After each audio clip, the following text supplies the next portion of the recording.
Pacientemente esperé a Yahvé y se inclinó a mí y oyó mi clamor, y me hizo sacar del pozo de la desesperación, del lodo cenagoso. Puso mis pies sobre peña y enderezó mis pasos.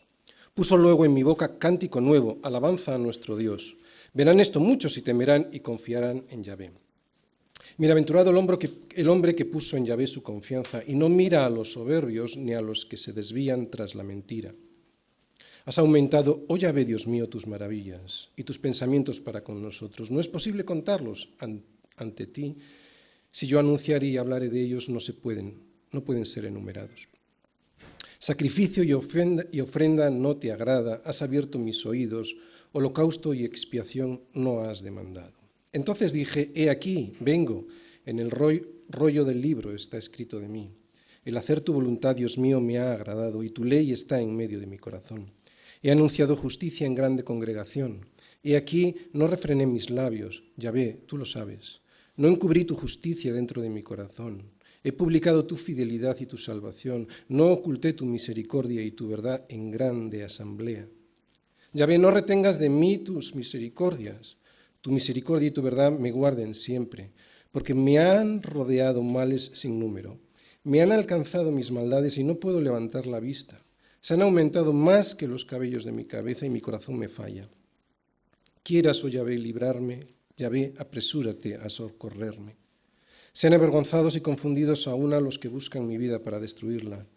Vuelvan atrás y avergüéncense los que mi mal desean. Sean asolados en pago de su afrenta los que me dicen, ea, ea. Gócense y alégrense en ti todos los que te buscan y digan siempre los que aman tu salvación, Yahvé sea enaltecido. Aunque afligido yo y necesitado, Yahvé pensará en mí. Mi ayuda y mi libertador eres tú. Dios mío, no te tardes. Soy tan pecador que necesito a Cristo cada segundo de mi vida. Si no fuese así, estaría yo permanentemente en un sepulcro, en un pozo lleno del fango de mis pecados. Y aunque yo no me daría ni cuenta, ese fango, me hundiría cada día más y más. Soy tan pecador que necesito a Cristo cada segundo de mi vida. Y lo necesito para que me saque de ahí cada vez que caigo. Yo no puedo. Mucha gente piensa que lo que uno no haga por sí mismo, nadie lo hará. Muchos cristianos también lo piensan, aunque no lo digan. Lo sé porque yo era de esos, con ellos estaba y con ellos convivía. No estoy diciendo que tenemos que cruzarnos de brazos y ante los estudios no estudiar, ante el trabajo no trabajar o ante los problemas no actuar, no. Lo que digo es que una vez que hago aquello que tengo que hacer, yo debo estar esperando, debo ser paciente, debo estar pacientemente esperando en el Señor y Él hará.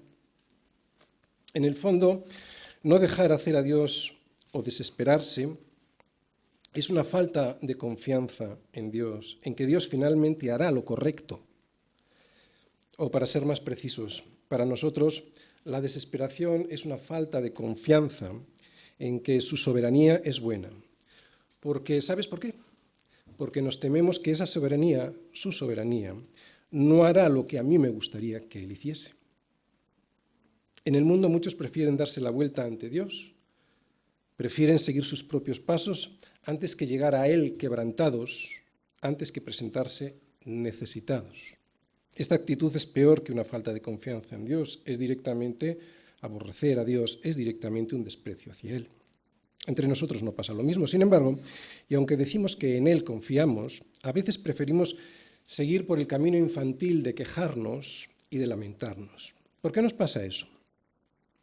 Pues porque a veces pensamos que Dios no responde, o que Dios se ha equivocado, o que Dios no ha hecho lo que tiene que hacer de la manera correcta según nuestras expectativas. Y esta actitud es una actitud infantil que enseguida voy a explicar con un ejemplo. Pero tenemos que saber que a veces la falta de respuesta de Dios ya es una respuesta en sí misma. A veces la falta de respuesta de Dios es decirnos no, o espera porque todavía no. Necesitas esperar para llegar al sitio al que yo te quiero llevar. Y lo voy a poner con un ejemplo. Cuando mis hijos eran pequeños y decidíamos salir de viaje en coche hacia algún lugar, ya fuera este lugar cercano o más lejano, Nada más salir de la ciudad y en cuanto veían el campo, siempre preguntaban, ¿ya hemos llegado? ¿Ya? Pero es que todavía no hemos llegado y acabábamos de salir. No lo hacían por falta de confianza, los niños confían plenamente en sus papás. Y eso es algo que nosotros tenemos que aprender para nuestra relación con el Señor. No lo hacían por eso, lo hacían porque no sabían. Lo hacían porque no tenían ni el conocimiento suficiente ni la perspectiva del tiempo y del espacio correcta. Recuerdo especialmente los viajes con Anne cuando salíamos a esquiar. No estoy seguro de que ella lo recuerde, pero después, cuando creció, nos reímos mucho. Ella pensaba que Bilbao era un país. Y cuando íbamos a otra ciudad, por muy cerca que ésta estuviese, aunque estuviese aquí al lado, ella pensaba que la llevábamos a otro país. De hecho, para ella los partidos de fútbol entre diferentes ciudades, aunque fueran ciudades muy cercanas, eran como competiciones internacionales. Y esto era así porque su percepción del tamaño de las cosas, del tiempo y del espacio, no era la correcta. Estaba distorsionada por la falta de conocimiento. No había crecido ella lo suficiente, no había andado lo suficiente por las carreteras para saber que había que esperar un tiempo para poder llegar. En el Salmo 37 hemos estado viendo algunas de las sendas por las cuales tenemos que andar, que son Cristo mismo, porque Cristo es nuestro camino, ¿no? Él es la única verdad que nos lleva a la vida. No son sendas por las cuales ya venimos aprendidos, son sendas por las cuales necesitamos aprender. Necesitamos aprender a cómo andar por ellas. Son sendas por las cuales tenemos que aprender a esperar para llegar a un lugar mejor al que nos quiere llevar el Señor. ¿Vamos entendiendo? A pesar de mi carácter caído, yo voy a tener paciencia con todos. Y los que me conocen bien saben que esto me va a ser difícil, pero la voy a tener por dos motivos. Primero, porque Cristo la tuvo conmigo y la sigue teniendo. Y segundo, porque yo también transito por esas mismas sendas por las que vosotros también andáis. Y sé perfectamente la dificultad que entraña aprender integridad, obediencia y confianza en el Señor. Os decía que Anne se desesperaba durante horas antes de llegar a los sitios porque su percepción del tamaño de las cosas, del tiempo y del espacio no era la correcta, estaba distorsionada por la falta de conocimiento. No había crecido lo suficiente, no había andado lo suficiente por las carreteras, todavía no había aprendido que hay que esperar un tiempo para poder llegar a un lugar mejor. Pues eso es algo que nosotros tenemos que aprender también. Yo creo que es eso lo que nos pasa con Dios, que no le conocemos bien y por eso, a veces, no entendemos que todavía no hemos llegado y empezamos a preguntar, ¿ya hemos llegado? ¿Ya? ¿Pero todavía no hemos llegado? Pues no, es que acabamos de salir. Hoy David nos va a mostrar la verdad del camino, hoy David nos va a mostrar que es un poco más largo de lo que nos habíamos imaginado cuando comenzamos a andar por él. Pero hoy también David nos va a mostrar que va a merecer la pena andar por ese camino. Hoy David nos va a mostrar que vale la pena esperar para llegar allí. Y vale la pena llegar porque allí nos espera esa tierra en donde fluye leche y miel, una leche y miel que nos nutrirá, una tierra que nos hará descansar. Esperando, esperé. Y eso me salvó Salmos 40. Muchas veces nuestra fe va a ser sometida a prueba. Y esa prueba lo que pretende es salvarnos, escucha bien, del egoísmo de pensar que se trata de nosotros. Por eso nos salva. Cuando soy probado y descanso en el Señor y no en mis fuerzas, yo mismo estoy descubriendo que la verdad del Evangelio es que se trata de Él y no de mí. ¿Lo vamos entendiendo? Cuando yo soy probado y tengo que esperar en Él, me empiezo a dar cuenta que el Evangelio se trata de Él y no de mí. Este Salmo 40 es un salmo de David. Y aunque no se sabe la historia, el origen por el cual David escribió este poema, lo que sí está claro es que estos versos se pueden aplicar a cualquier circunstancia en la que un cristiano está, ¿no? Situaciones muy desesperadas, situaciones en las que solo Dios puede sacarnos de ahí. David nos muestra una situación de gran aflicción. Sufre un peligro personal que le llega a una angustia terrible, es una angustia que le va a llevar a la muerte, porque está en una situación de muerte, de peligro de muerte.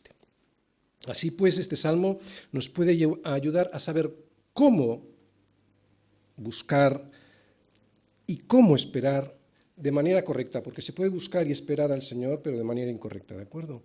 Cómo buscar y cómo esperar de manera correcta la ayuda, la liberación del Señor. Liberación de situaciones, por ejemplo, de peligro personal, de humillación social o familiar, o de opresión psicológica, de las cuales es imposible salir sin su ayuda. Versículo 1. Pacientemente esperé a Yahvé y se inclinó a mí y oyó mi clamor. Es muy curioso que este salmo no comienza explicándonos los problemas por los que David estaba atravesando, sino que comienza con un testimonio de cómo es el poder y la misericordia de Dios. Esperando, esperé. Este es el significado en el original hebreo, lo que en la Reina Valera del 60 vemos ahí traducido como pacientemente esperé. De ahí el título de la predicación de hoy, ¿no? Esperando, esperé. Una de las cosas que pacientemente esperé significa es que el alivio de David no llegó pronto, fíjate. Una de las primeras cosas que me doy cuenta al leer esto, esperando, esperé, es que David me está diciendo que su alivio por parte del Señor no llegó de una manera rápida. Aún así, David no dudó y decidió seguir esperando, decidió seguir creyendo y orando hasta que esa ayuda llegase. Hoy en día tenemos más de lo necesario. Los niños de ayer, que hoy son jóvenes y mañana serán hombres y mujeres, nunca han conocido la necesidad de pedir. Y nunca la han conocido porque nunca han tenido necesidad de nada. Todo lo necesario para su subsistencia lo han tenido y lo tienen y muy probablemente lo tendrán. Por eso no saben lo que es pasar necesidad, no saben lo que es pedir, no saben lo que es estar desamparados. Cuando un joven hoy te dice que tiene hambre, lo que realmente te quiere decir es que tiene apetito. Porque hambre, lo que es hambre no ha tenido en su vida y no sabe lo que es eso. Pero llegará un día en que las cosas cambien porque al hacerse uno adulto empiezan a llegar los problemas y con esos problemas, las verdaderas necesidades. Puede que nunca lleguen a tener hambre, pero cuando uno crece es cuando empiezan a llegar los palos que te da la vida. Es cuando hay que trabajar, pero resulta que no hay trabajo. Es cuando llega el matrimonio y los niños y descubrimos que las cosas no son tan fáciles como creíamos. Y también es cuando uno sufre enfermedades o quiebras económicas que nunca nos hubiésemos imaginado que a nosotros nos iban a llegar. Es cuando vemos que no hay solución para nuestros problemas e intentamos salir por nuestras propias fuerzas hasta que ya no podemos más, ¿no? Es cuando llega el momento de que nos damos cuenta que necesitamos clamar. Pero claro, clamar solo lo hace aquel que es humilde. Solo pide pan aquel que no solo lo necesita, sino que además sabe que lo necesita, porque si no se muere, y que su orgullo no le impide pedir misericordia. Y es aquí donde entra la primera enseñanza de David. Esperando, esperé. Esto solo lo puede poner en práctica alguien humilde. Alguien que no dice, es que yo lo valgo, es que yo me lo merezco. Así que, como yo lo valgo y como yo me lo merezco, o me lo das o me lo quedo. A todos nos pasa, porque todos tenemos que aprender a andar por la senda de la paciencia. Senda que refleja realmente si somos humildes o no. ¿Sabes cuando yo noto que no estoy caminando por esta senda? Cuando voy al médico. ¿Por qué? Porque allí siempre tengo que esperar. De hecho, por eso se llama sala de espera, ¿no? Y lo primero que pienso cuando no me atienden a la hora es que yo me lo merezco. Yo no me merezco este retraso y yo no me lo merezco porque yo pago mis impuestos para recibir la atención médica adecuada y en el momento oportuno, ¿no? Estas situaciones las usa el Señor conmigo para demostrarme que yo no soy tan humilde como creía. Y me lo demuestra solo si es que soy sensible para escuchar su voz y para entender lo que me dice, porque las personas humildes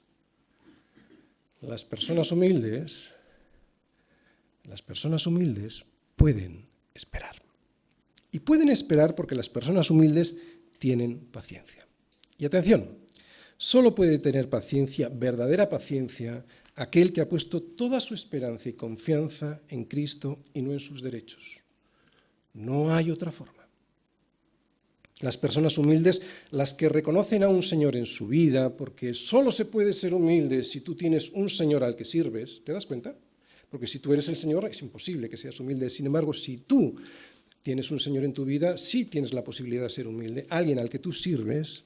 Saben estas personas humildes, aquellos que tienen un Señor al que sirven, saben que Dios usa estas situaciones en primer lugar para enseñarnos paciencia y en segundo lugar para demostrarnos que es Él, el Señor, por eso lo es Él quien tiene el control, que es Él quien es soberano, que todo saldrá como Él decida y cuando Él lo diga.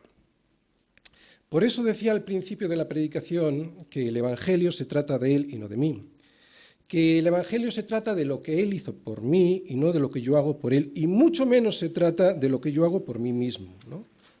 De lo que yo hago por mí mismo para después pedirle cuentas al Señor, de lo bien que yo me he portado, porque me lo debe.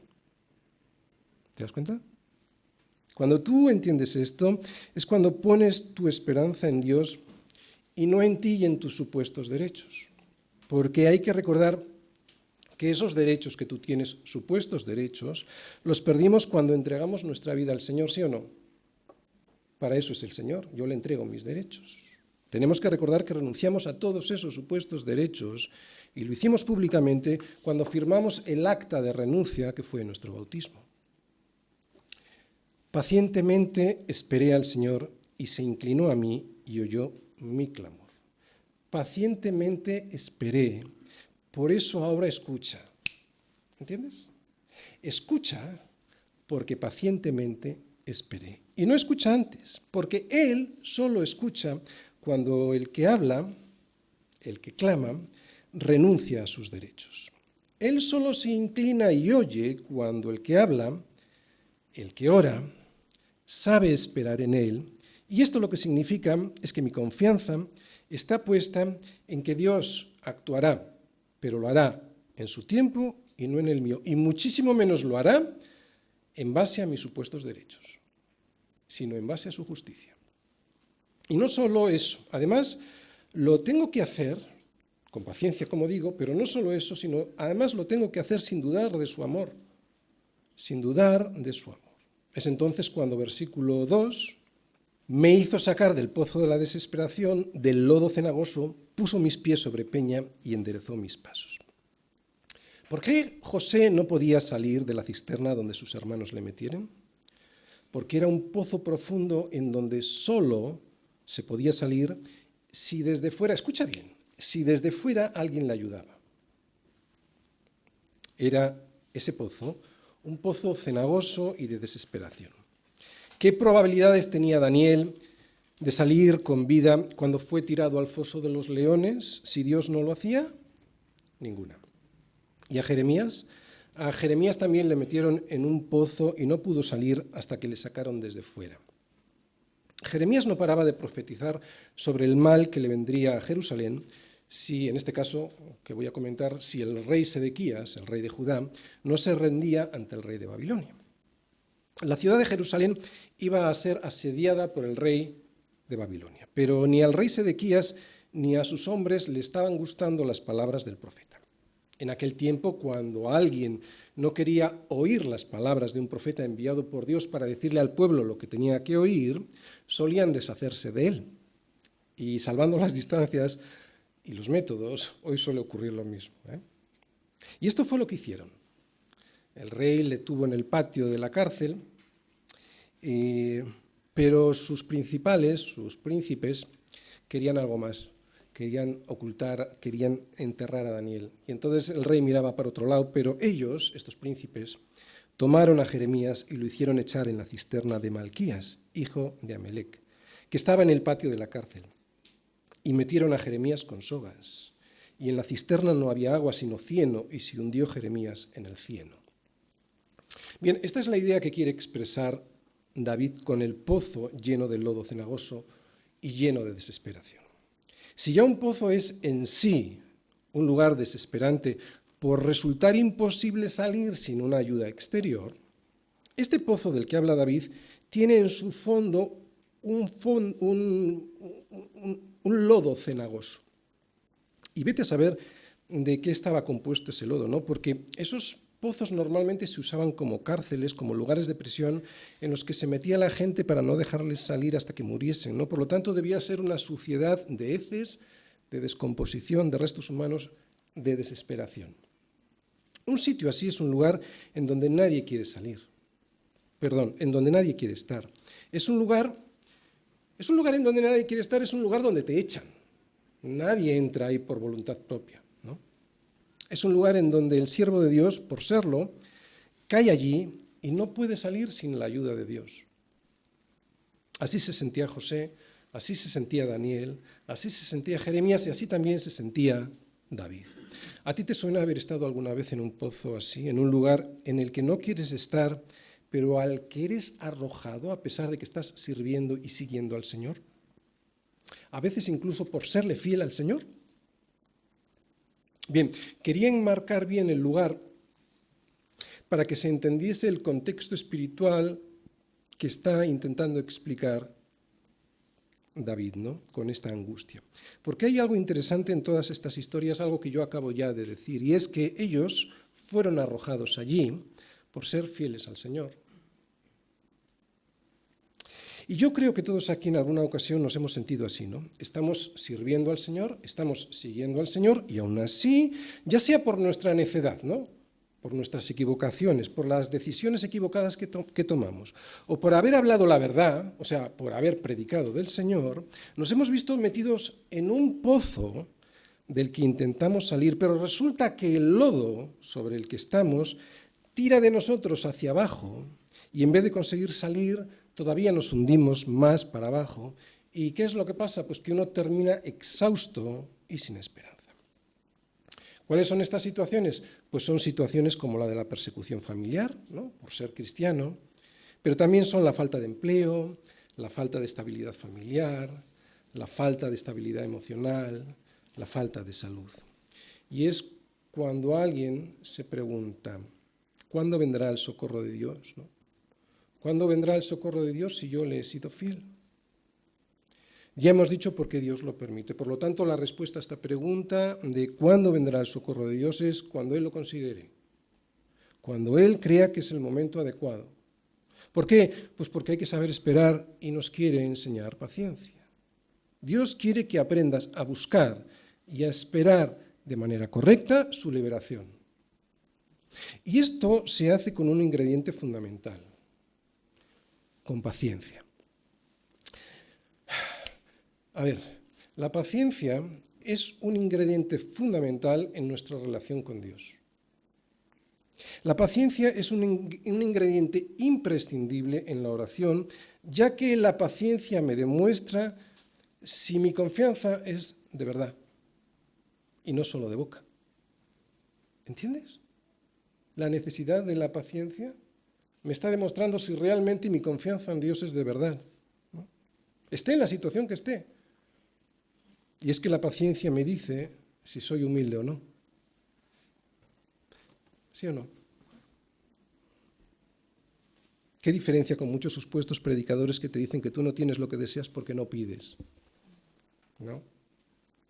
Que si tú no lo decretas, que si tú no lo declaras, que lo decretes y que lo declares porque te lo debe, ¿no? Dios te lo debe. Yo no sé dónde está eso en la Escritura. Dios, ¿qué nos debe Dios, no?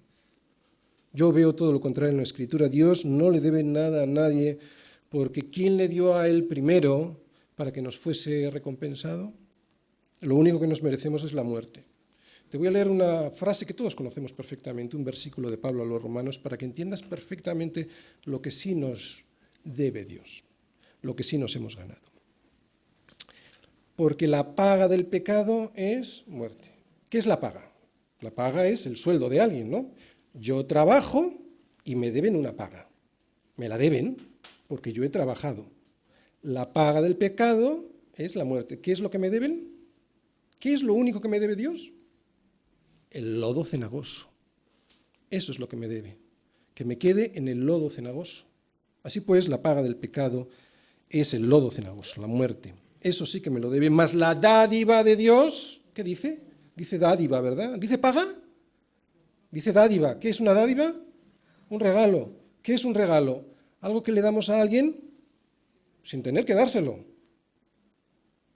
Si se lo tengo que dar porque yo se lo debo, ya no es un regalo. Puede ser por interés, cualquier cosa. Esos regalos que nos dan los bancos no son regalos, son intereses. ¿De acuerdo? Les interesa que estemos en el banco. O sea, un regalo de verdad es algo que se da porque la persona no se lo merece, sin más. No ha hecho nada para ganárselo. ¿Entendéis lo que quiero decir? Vuelvo a repetir el versículo para que entendamos que no nos debe nada el Señor, porque la paga del pecado, eso sí, nos debe, es la muerte, mas la dádiva de Dios es la vida eterna en Cristo Jesús, Señor nuestro. Por eso dice ahí Pablo que es un regalo, una dádiva, algo que se me da sin merecerlo, sin haberlo ganado. Me lo debe, me lo merezco, yo me lo he trabajado. ¿Cuántas veces lo hemos dicho, verdad? Ese es el gran engaño del diablo para que no reacciones ante Dios y te rindas a Él. Ese es el gran engaño para que sigas en guerra con Él y te pierdas. Porque yo lo valgo, ¿no? Y como yo lo valgo, me lo debe. Esperando, esperé.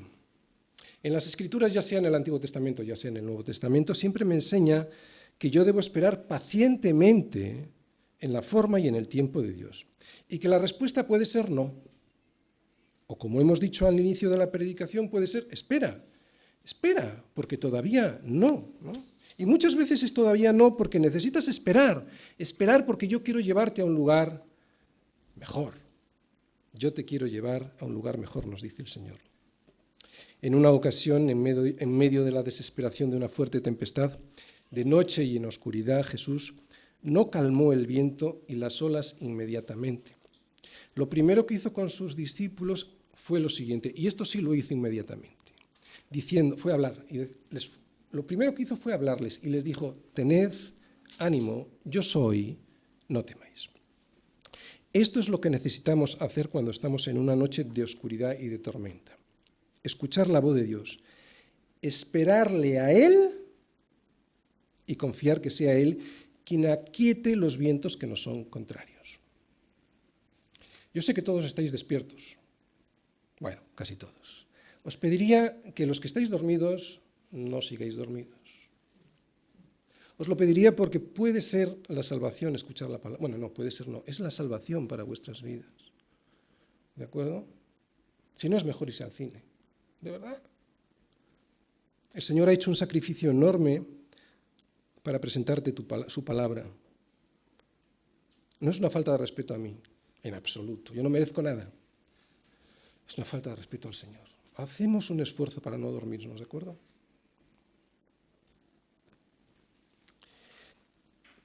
Así pues, lo que significa que me hizo sacar del pozo de la desesperación, del lodo cenagoso, lo primero que entiendo de ahí es que uno no puede salir de ahí por sí mismo, ¿sí o no? ¿Lo dice? Me hizo sacar. Lo primero que entiendo de estas palabras es que yo no puedo salir de ahí si Él no me saca. Porque ese pozo tiene un lodo cenagoso que cuando intento salir por mis propias fuerzas, resulta que es peor, porque lo único que hace es que me hunda más. Y resulta que al hundirnos más, fíjate, escucha bien, porque esto nos habrá pasado en más de una ocasión, y yo además lo he descubierto mucho, ¿no? en mi labor ministerial, gente que ha marchado y que ha desesperado. Resulta que al hundirnos más es cuando comienza a manifestarse en nosotros una depresión y una desesperación tal que si no nos damos cuenta que es imposible salir de allí, si no es Dios quien nos saca, ¿qué es lo que pasa? Que tiramos la toalla. Porque son situaciones en las que uno intenta salir por sí mismo, pero son situaciones en las que Dios dice que tendremos que esperar. Y aunque nos dará la sensación de que Dios se demora, en realidad lo que Él nos está enseñando con eso es paciencia. ¿Y quién aprende paciencia? Solo los humildes. No hay ninguna bienaventuranza que hable de bienaventurados los pacientes. Lo que sí hay es una bienaventurados los mansos. Y es que un manso es alguien humilde. La paciencia es el resultado de alguien humilde. Y esta paciencia, si es que la tengo, es la demostración para mí de que realmente estoy confiando en Él y no en las circunstancias favorables que me puedan rodear. ¿Te das cuenta lo interesante y lo necesarias que son las pruebas? Si no hay pruebas en mi vida y todo me va bien, yo nunca podré poner en práctica una paciencia que es necesaria para saber si soy humilde. Y es esa paciencia la que me permite que Él pueda ponerme en un lugar seguro, ¿no? Cuando corresponda. Porque es Él quien puso mis pies sobre peña y enderezó mis pasos, dice David. ¿Quién fue? Él. Seguridad y dirección es lo que vemos en este versículo. Seguridad y dirección es lo que nos muestran las palabras peña, seguridad, y enderezó mis pasos, dirección, ¿no? Cuando Dios nos saca de una situación de angustia y de desesperación, Él nos pone en un lugar seguro, en la roca que es Cristo, ¿no? En la cual ya no me hundo, y además me da una dirección correcta para que no tropiece, o sea, endereza mis pasos. Oye, y ahora viene una pregunta. ¿Qué pasa cuando alguien es sacado de un pozo así, ¿no? Y además es puesto en un lugar seguro? ¿Qué hace alguien que es sacado del lodo cenagoso de sus pecados y es puesto en el lugar seguro que es Cristo? ¿Qué hace? Pues se alegra. Versículo 3. Puso luego en mi boca cántico nuevo, alabanza a nuestro Dios. Verán esto muchos y temerán y confiarán en Yahvé. ¿Sí o no? Se alegra. Y además de alegrarse, lo canta y lo cuenta a los demás. ¿Y qué es lo que cuenta? ¿Qué es lo que canta? ¿Qué es lo que los demás verán y oirán? Que me ha liberado. Los cristianos sabemos cantar y lo hacemos con pasión. Aunque algunos no sepamos cantar, pero bueno, cantamos. Los que no lo hacen no es porque no lo sepan hacer, es por otro motivo. ¿De acuerdo? Probablemente todavía no han valorado bien la liberación del Señor. No se han dado cuenta realmente de lo que significa haber sido rescatado del hoyo en el que estabas, un hoyo en el que había un lodo cenagoso que eran tus pecados, y que esos pecados hacían que cada día te hundieses más y más. También se puede deber a que, aunque creyendo que sí, pues todavía no se han dejado liberar realmente. Por eso no están contentos, ¿no? Por eso no cantan. O porque si se han dejado liberar, todavía no se atreven a agradecerlo cantando por miedo a que verán esto muchos. Y les da miedo eso, que los demás lo vean, porque creen que serán avergonzados. ¿A que sí? Pero no lo serán, no lo serán. Puede que hoy parezca que sí, pero el Señor no lo permitirá. De hecho, será al revés. En el día en el que Él actúe, y eso implica tener ¿qué? Paciencia, ¿no? Confianza, implica tener fe. En el día en el que Él actúe, te das cuenta de algo en lo que confiaba Jeremías cuando le perseguían por declarar a los suyos la verdad de Dios. Mas el Señor está conmigo como poderoso gigante, decía. Por tanto, los que me persiguen tropezarán y no prevalecerán. Serán avergonzados en gran manera porque no prosperarán, tendrán perpetua confusión que jamás será olvidada. Así que son ellos los que serán avergonzados, y lo serán en gran manera y para siempre. Por eso debes cantar con pasión y sin vergüenza. Pero no lo hagas, por favor, con hipocresía o por obligación, ¿de acuerdo? Eso no. Debemos ser agradecidos, pero con entendimiento. Hasta que no tengas el entendimiento no pasa nada. ¿De acuerdo? No pasa nada. No pasa nada.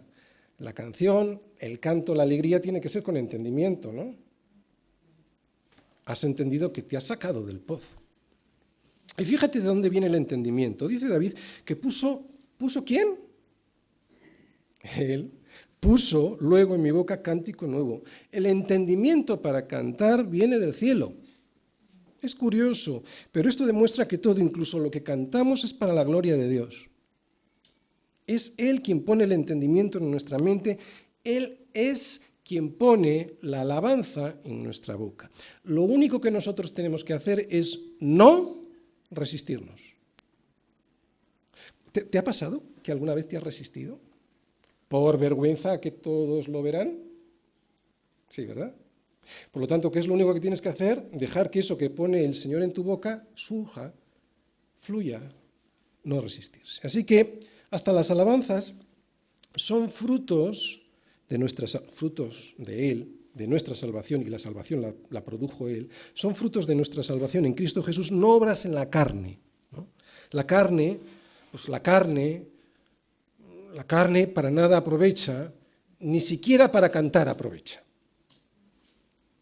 Ojalá no lleguemos nunca a cantar en la carne, como lo hacen en algunas iglesias, ¿no? Iglesias que parecen más bien discotecas y no congregaciones de creyentes. Allí sí que aprovecha la carne, pero para nada bueno, para nada santo.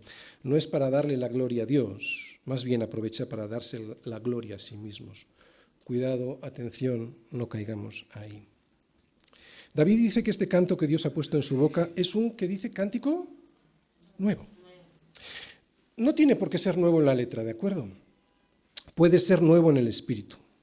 ¿No te ha pasado que canciones antiguas o textos de la Biblia que siempre habías leído hoy, después de haber pasado por un periodo de liberación, esos mismos textos, esas mismas canciones han cobrado un aire nuevo? Sí, ¿verdad? Esto es lo que yo creo que quiere decir David aquí. Lo que está claro es que el impío no le canta a Dios, pero el justo sí. Aquel que ha sido liberado de la opresión de Egipto, ese sí que le canta al Señor, y eso sirve de testimonio hacia los de afuera. Este testimonio no es lo importante en la evangelización, ¿de acuerdo? No es lo importante, pero verán esto muchos y temerán y confiarán en Yahvé. Y esto significa que el testimonio nuestro, cantado o contado de alguien liberado, subraya la eficacia del Evangelio. ¿Por qué? Porque los demás ven que has sido liberado. Claro que lo ven. Presenta a los demás que Jesús es el Señor. Y como digo, la gente lo ve. Otra cosa es que no lo quieran reconocer. Claro que lo ven. Así que el propósito de las pruebas por las cuales el Señor permite que pasemos no solo es para nuestro beneficio, como hasta ahora hemos dicho, sino que en este versículo vemos que es para algo más. También es para que el beneficio llegue a otros muchos. Es para que otros muchos lo vean, teman y confíen en el Señor. El Señor, pues, nos usa como canal para llevar la salvación a otros. Pero aunque esos otros muchos lo vean, luego necesitan dos cosas más. Necesitan temer al Señor y confiar en Él. Porque aunque lo vean en tu vida, no es por vista. La salvación es un regalo que viene por medio de la fe y esto implica confianza. Cuando alguien observa a una persona que confía en el Señor y que a pesar de que está pasando por pruebas y después de mucho tiempo, esa persona sigue confiando en el Señor, la otra persona que lo ve tiene la posibilidad, o sea, le está llegando la misericordia de Dios de confiar también él en el Señor, ¿no? De poder poner su confianza en un Señor que va a ser su liberador. Así pues, esto que los demás ven también es una forma de llevar a los demás a Cristo, es una forma de evangelización. Son momentos en los que los incrédulos se dan cuenta de una cosa, de que su falta de fe en Cristo les está llevando al matadero. Muchos lo ven y hasta lo temen, ¿no? Pero no todos confían. Por eso no todos se salvan. Porque el regalo de la salvación se adquiere por medio de la fe, que implica confianza. No solo hay que verlo, hay que temer las consecuencias y a un Señor que es bueno y luego poner nuestra confianza, ¿no? Así que incluso las tribulaciones, ¿no? Cuando buscamos y esperamos correctamente la liberación del Señor, pueden servir esas pruebas también de testimonio para que otros muchos puedan primero ver, para que otros muchos puedan temer las consecuencias de no seguir al Señor y para que otros muchos puedan confiar en Él. De hecho, estos momentos muchas veces son los mejores para dar testimonio del poder liberador de Dios. ¿Por qué? Porque, como dice ahí, muchos lo verán. Y lo que muchos verán es que hemos sido liberados de la vana manera de vivir que teníamos y que nos hundía en el fango de nuestros pecados. Todos recordamos al carcelero de Filipos cuando en Hechos 16, ¿os acordáis? Versículo 25, decía: a medianoche orando Pablo y Silas cantaban himnos a Dios y los presos los oían. ¿Y cuál fue el resultado final?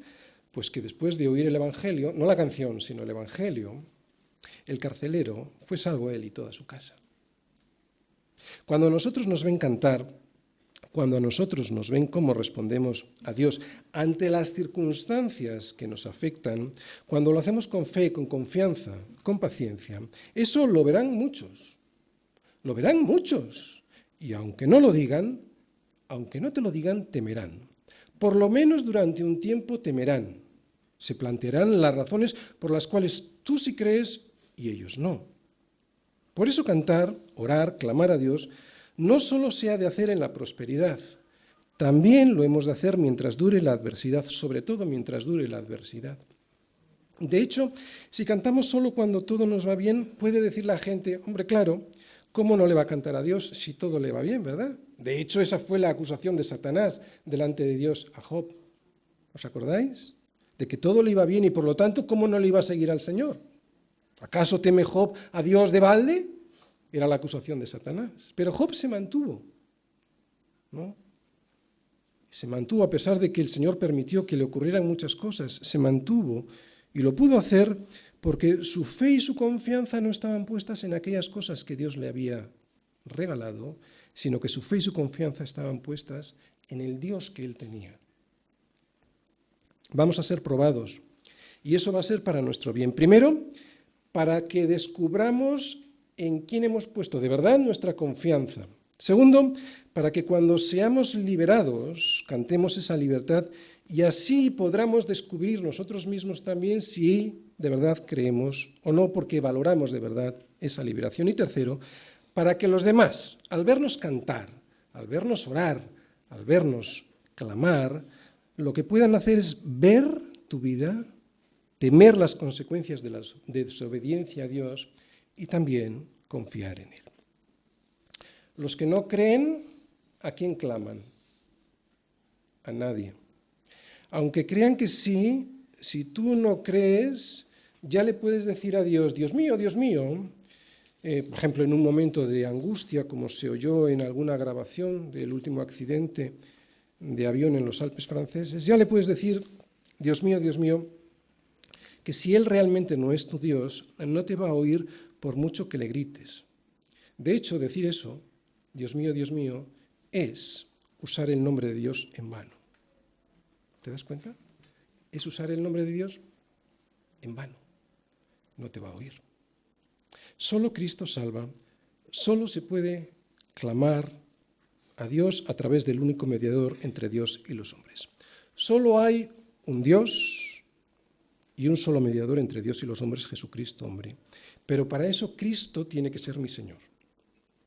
Ya he explicado en más de una ocasión por qué le dice Pablo a Timoteo: Jesucristo, hombre. Y es que esa es la única manera en la que Jesús podía ser efectivo en nuestra salvación, poniéndose en nuestro lugar, sí, pero en nuestra misma condición de hombres, como un hombre, pero sin pecado, para que el sacrificio pudiese ser aceptado, pudiese ser válido. Cristo, 100% Dios, Cristo, 100% hombre. Somos una raza caída. Por eso Santiago, en el capítulo 3, versículo 2, nos recuerda algo que debemos tener siempre presente. Él dice que todos ofendemos muchas veces. Dice todos y dice muchas veces. ¿Lo vuelvo a repetir? Todos, este pastor también, así que ten misericordia, porque dice todos, ¿de acuerdo? Todos ofendemos muchas veces, no algunas. ¿Qué dice? Muchas veces. Si alguno no ofende en palabra, este es varón perfecto, capaz también de refrenar todo el cuerpo. Por eso las misericordias son nuevas cada mañana, ¿te das cuenta? Por eso son nuevas cada mañana, porque lo necesitamos. Y por eso también nuestro cántico ha de ser nuevo, porque cada mañana recibimos sus misericordias que son nuevas. Este Salmo 40 es un salmo mesiánico. Y aunque esto se ve mucho más claramente en los versículos del 6 al 9, creo ver yo también en estos 3 primeros versículos que hemos visto hoy mucho de Jesús. Se dice que a Jesús, mientras estuvo arrestado en la casa de Caifás, pudieron haberle metido durante algún tiempo en un pozo así. Todavía se conserva en Jerusalén, en lo que se cree que fue el palacio de Caifás, un foso excavado en la roca, cuya única salida y entrada era una abertura en el techo y que se utilizaría para introducir a los presos desde arriba con cuerdas, ¿no?, hasta un fondo que había fango cenagoso. Y era un pozo que significaba para ellos la antesala de lo que les iba a venir, la muerte. De cualquier manera, y aunque no haya sido así con Jesús, de hecho en la Biblia no aparece, ¿no?, pero aunque no haya sido así con Jesús, lo que sí sabemos es que Él siempre esperó pacientemente en el Padre. Sí sabemos que Él esperó que durante toda su pasión, en los insultos, en las burlas, en los falsos testimonios para incriminarle, ¿recordáis?, en la agonía del huerto de Getsemaní, en la cruz, esperó, ¿cómo?, pacientemente en el Padre. Pero sobre todo estos versículos ilustran la resurrección de Cristo. ¿Por qué digo esto? Porque Jesús descendió por nosotros hasta el pozo cenagoso, ¿no?, al sepulcro de la muerte lleno del lodo cenagoso que son mis pecados, nuestros pecados, y se hundió en ese lodo, en esos pecados, sin merecerlo, y salió de allí victorioso.